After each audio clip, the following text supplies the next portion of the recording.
محترم ناظرین، آج کی اس ویڈیو میں ہم دیکھیں گے اللہ پاک کے پاک پیغمبر حضرت نوح علیہ السلام اور ان کی کشتی کے بارے میں۔ بسم اللہ الرحمن الرحیم، شروع اللہ کے بابرکت نام سے جو بڑا مہربان نہایت رحم و کرم کرنے والا ہے۔ السلام علیکم محترم ناظرین، اگر آپ ہمارے چینل پر نئے ہیں تو ہمارے چینل کو سبسکرائب کر لیں اور ہماری ویڈیو کو اینڈ تک لازمی دیکھیں۔ پیارے دوستو، حضرت نوح علیہ السلام اللہ تعالیٰ کے پیغمبر تھے۔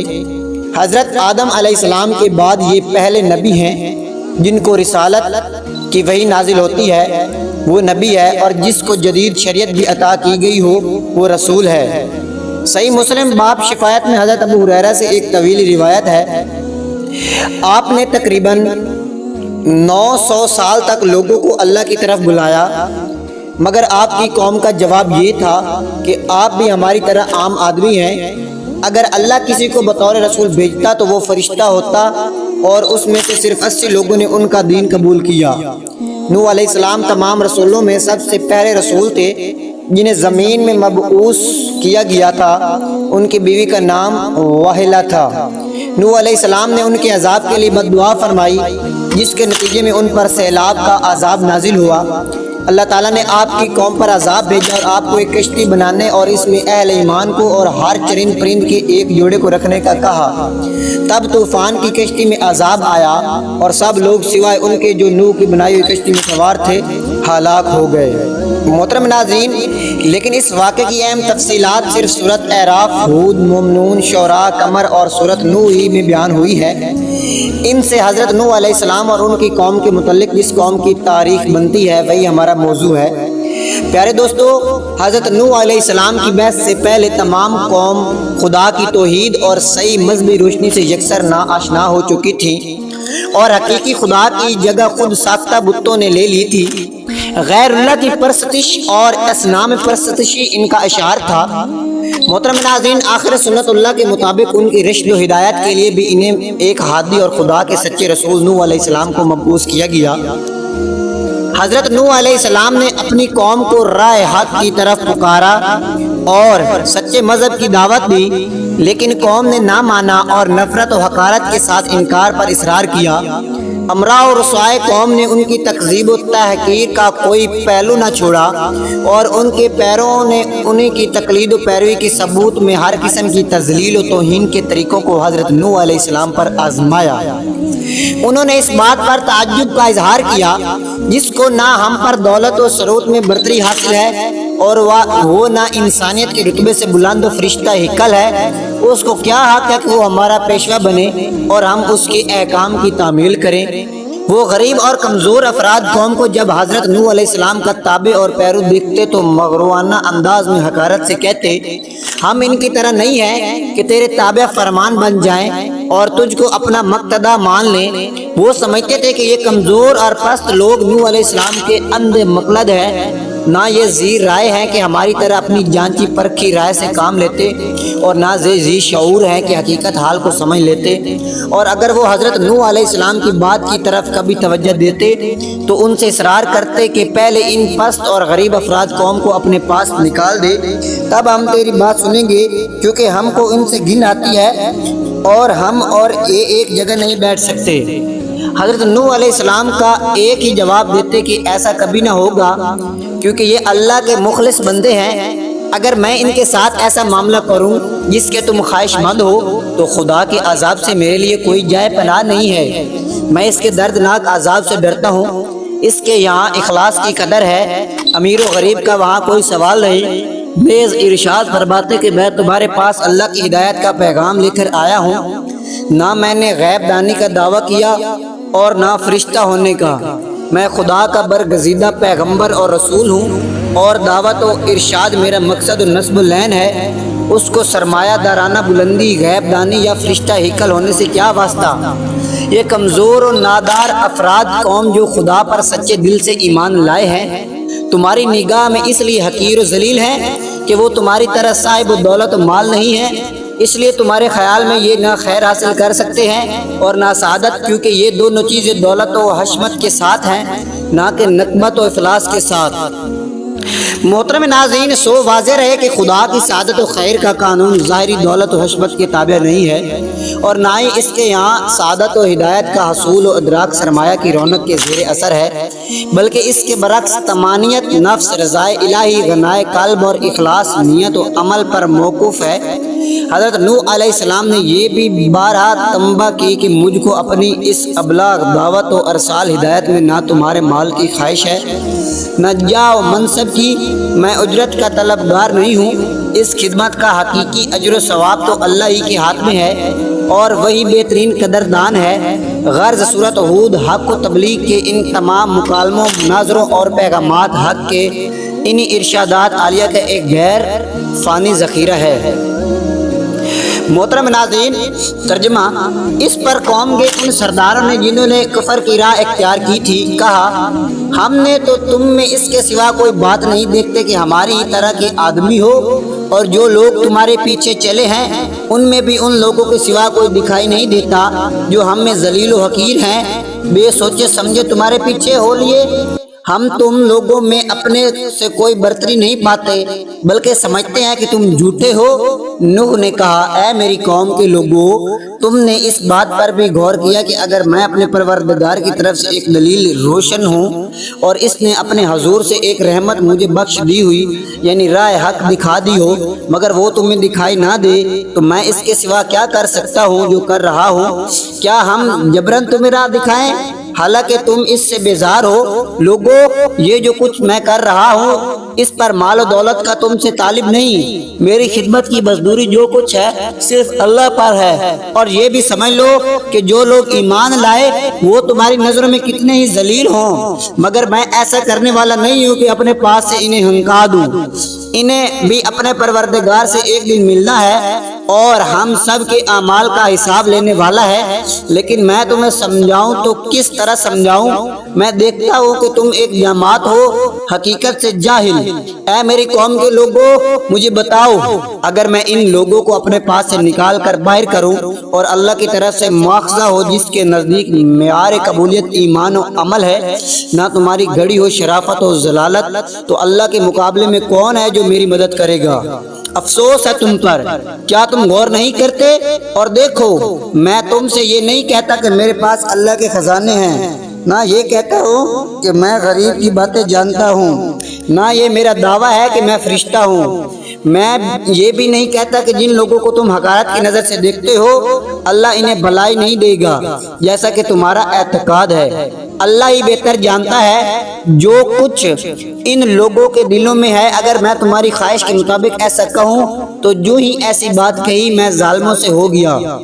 بہرحال حضرت نوح علیہ السلام نے انتہائی کوشش کی کہ بدبخت قوم سمجھ جائے اور اللہ کی رحمت کی آغوش میں آ جائے، مگر قوم نے نہ مانا، اور جس قدر اس جانب سے تبلیغ و حق میں جدوجہد ہوئی، اس قدر قوم کی جانب سے بغض و عناد بے سرگرمی کا اظہار ہوا اور ایذائے رسانی اور تکلیف دہی کے تمام وسائل کا استعمال کیا گیا،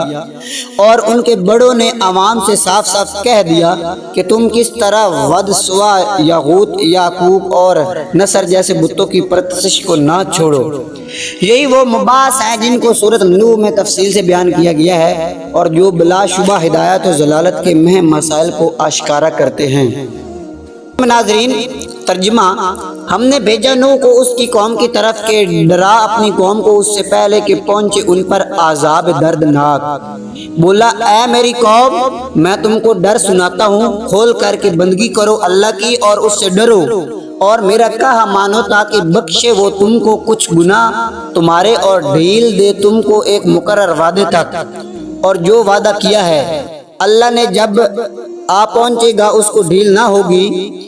اگر تم کو سمجھ ہے۔ بولا، اے رب، میں بلاتا رہا اپنی قوم کو رات اور دن، پھر میرے بلانے سے زیادہ بھاگنے لگے، اور میں نے جب کبھی ان کو بلایا تاکہ ان کو بخشے ڈالنے لگے انگلیاں اپنے کانوں میں اور لپٹنے لگے اپنے اوپر کپڑے۔ ضد کی اور غرور کیا، بڑا غرور۔ پھر میں نے ان کو بلایا برملا، پھر میں نے ان کو کھول کر کہا، چھپ کر کہا، چپکے سے تو میں نے کہا گناہ بخشواؤ اپنے رب سے، بے شک وہ بخشنے والا ہے۔ اور انہوں نے اپنے عوام سے کہا ہرگز اپنے معبودوں کو نہ چھوڑو اور ود سوا یغوث یعوق اور نصر کو نہ چھوڑو۔ اور آخر میں زچ ہو کر کہنے لگے اے نوح اب ہم سے جنگ و جدل نہ کر اور ہمارے اس انکار پر اللہ کا جو عذاب لا سکتا ہے لے آ۔ وہ کہنے لگے اے نوح تو نے ہم سے جھگڑا کیا اور بہت جھگڑا کیا، اب اس کو ختم کر اور جو تم ہم سے عذاب الہی کا وعدہ کیا ہے وہ لے آ اگر تم سچے ہو۔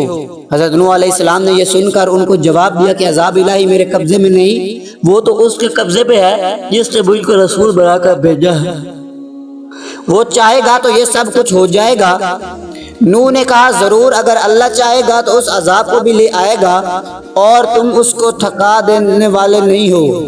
بہرحال جب قوم کی ہدایت سے حضرت نوح علیہ السلام بالکل مایوس ہو گئے اور اس کی باطل پوشی اور اناد و ہٹ درمی ان پر واضح ہو گئی اور قرآنی تصریح کے مطابق 950 سال کی پیم دعوت و تبلیغ کا ان پر کوئی اثر نہ دیکھا،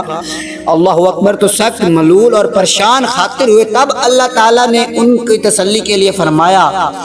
اور نوح پر وحی کی گئی کہ جو ایمان لے آئے وہ لے آئے، اب ان میں سے کوئی ایمان لانے والا نہیں ہے، بس ان کی حرکات پر غم نہ کرو۔ جب حضرت نوح علیہ السلام کو یہ معلوم ہو گیا کہ ان کی ابلاغ حق میں کوتاہی نہیں ہے بلکہ خود نہ ماننے والوں کی استعداد کا قصور ہے اور ان کی اپنی سرکشی کا نتیجہ،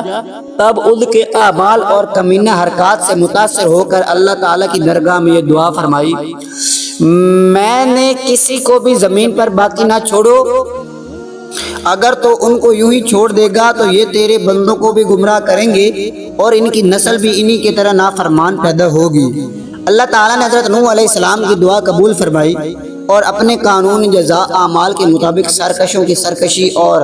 مردوں کی تمرد کی سزا کا اعلان کر دیا اور حفظ و ما تقدم کے لیے پہلے حضرت نوح علیہ السلام کو ہدایت فرمائی کہ وہ ایک کشتی تیار کریں تاکہ اسباب ظاہری کے اعتبار سے وہ مومنین قائدین اس عذاب سے محفوظ رہیں جو اللہ کے نافرمانوں پر نازل ہونے والا ہے۔ حضرت نوح علیہ السلام نے جب حکم رب سے کشتی بنانی شروع کی تو کفار نے ہنسی اڑانا اور مذاق بنانا شروع کر دیا، اور جب کبھی ان کا ادھر سے گزر ہوتا تو کہتے کہ خوب، جب ہم غرق ہونے لگے تب تو اور تیرے پیروں اس کشتی میں محفوظ رہ کر نجات پائیں گے، کیسا احمقانہ خیال ہے۔ حضرت نوح علیہ السلام بھی ان کو انجام کار سے غفلت اور خدا کی نافرمانی پر جرأت دے کر ان کے طرز پر جواب دیتے اور اپنے کام میں مشغول رہتے، کیونکہ اللہ تعالیٰ نے پہلے ہی ان کو حقیقت حال سے آگاہ کر دیا تھا۔ ترجمہ: نوح تو ہماری حفاظت میں ہماری وحی کے مطابق سفینہ تیار کیے جا اور اب مجھ سے ان کے متعلق کچھ نہ کہو، یہ بلا شبہ غرق ہونے والے ہیں۔ آخر سفینہ نوح بن کر تیار ہو گیا۔ اب خدا کے وعدہ عذاب کا وقت قریب آیا اور حضرت نوح علیہ السلام نے اس پہلی علامت کو دیکھا جس کا ذکر ان سے کیا گیا تھا، یعنی زمین کی تہ میں سے پانی کا چشمہ ابلنا شروع ہو گیا۔ تب وحی الہی نے ان کو حکم سنایا کہ کشتی میں اپنے خاندان کو بیٹھنے کا حکم دو اور تمام جانداروں میں سے ہر ایک کا ایک جوڑا بھی کشتی میں پناہ گیر ہو، اور وہ مختصر جماعت تقریباً 40 نفر بھی جو تم پر ایمان لا چکی ہیں کشتی میں سوار ہو جائیں۔ جب وحی الہی کی تعمیل پوری ہو گئی تو اب آسمان کو حکم ہوا کہ پانی برسنا شروع ہو اور زمین کے چشموں کو امر کیا گیا کہ وہ پوری طرح ابل پڑیں۔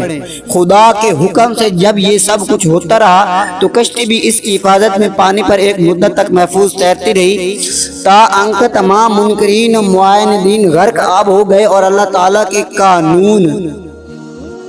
جزائے اعمال کے مطابق اپنے کیفر کردار کو پہنچ گئے۔ اس مقام پر ایک مسئلہ خاص طور پر قابل توجہ ہے، وہ یہ ہے کہ حضرت نوح علیہ السلام نے طوفانی عذاب کے وقت خدا تعالیٰ سے اپنے بیٹے کی نجات کے متعلق سفارش کی اور خدا تعالیٰ نے ان کو اس سفارش سے روک دیا۔ اس مسئلہ کی اہمیت قرآن عزیز کی حسب ذیل آیات سے پیدا ہوتی ہے۔ ترجمہ: اور نوح نے اپنے رب کو پکارا اور کہا اے پروردگار، میرا بیٹا میرے اہل ہی میں سے ہے اور تیرا وعدہ سچا ہے تو بہترین حاکموں میں سے ہے۔ اللہ تعالیٰ نے کہا اے اے نو یہ تیرے اہل میں سے نہیں، یہ بد کردار، پس تجھ کو ایسا سوال نہ کرنا چاہیے جس کے بارے میں تجھ کو علم نہ ہو۔ میں بلا شبہ تجھ کو نصیحت کرتا ہوں کہ تو نادانوں میں سے نہ بن۔ نو نے کہا اے رب میں بلا ترد اس بارے میں جس کے متعلق مجھے علم نہ ہو تو اس سے سوال کروں، تیری پناہ چاہتا ہوں، اور اگر تو نے مجھے معاف نہ کیا اور رحم نہ کیا تو میں نقصان اٹھانے والوں میں سے ہوں گا۔ نو سے کہہ دیا گیا اے نو